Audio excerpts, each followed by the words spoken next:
kaunter besar. Sekarang ni aku dah beli, dah pakai kereta 4x4 ni pun tak muat. Kena 2 trip, ni baru satu tempat.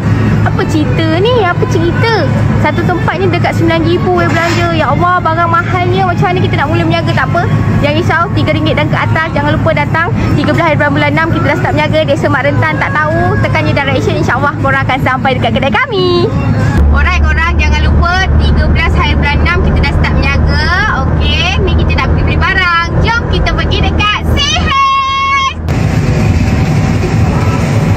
Siapa yang merindu Amoy? Amoy manakah Amoy? Itu Amoy Okay, we are ready untuk kedai baru.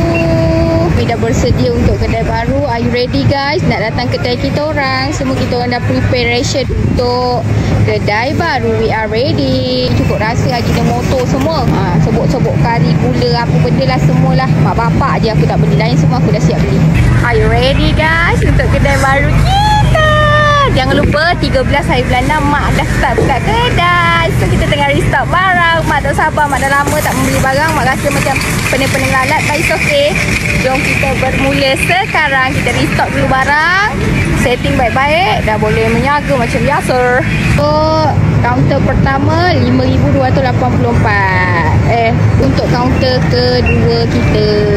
Right. So total tadi, okay, mari kita buat pengiraan. Tadi RM5,028.40 dengan RM3,500. Total lah berapa perbelanjaan untuk satu tempat. Terima kasih. Settle.